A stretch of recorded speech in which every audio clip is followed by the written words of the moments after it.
Anthony Papa spent 12 years in prison for attempting to deliver 125 grams of cocaine, his first and only try. His profit would have been $500. Although he discovered his talent for art behind bars, others suffered. Well, I was married. I had a 7-year-old daughter. It just ruined their lives because prison doesn't stop at the prison wall. It goes beyond the wall. Papa says it costs billions of taxpayer dollars to keep drug offenders behind bars.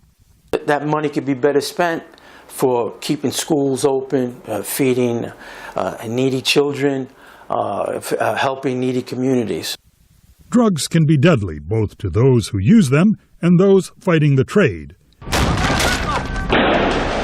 In Mexico, there have been at least 47,000 drug-related killings over the past 6 years. Brazil and Colombia are also racked by drug violence. Former U.S. Presidents Jimmy Carter and Bill Clinton, whose administrations funded the war on drugs at home and abroad, now say the approach is flawed. President Clinton. We could have fighting and killing over cigarettes if we made it a felony to sell a cigarette or to smoke one. So we legalized it.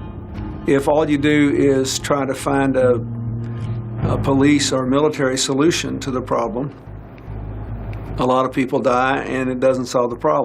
The former presidents of Brazil and Switzerland, Fernando Cardoso and Ruth Dreyfus, and Colombian President Juan Manuel Santos, want to find different ways to solve the global drug problem, such as regulating the trade.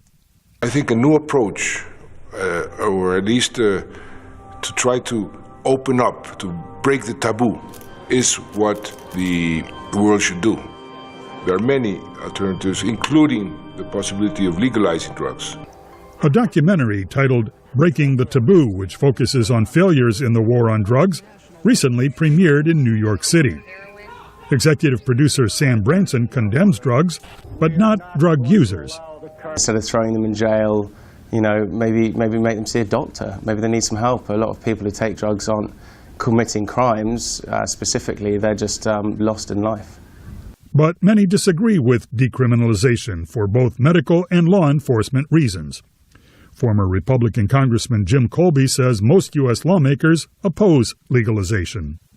We want tougher penalties for drug users, and particularly for people who sell and traffic in the drugs. We want to maintain the long terms, the prison terms and penalties that are there. Anthony Papa notes that illegal drugs are available even in prisons and questions how they can be controlled in a free society if they can't be controlled behind bars. Peter Fedynsky, VOA News, New York.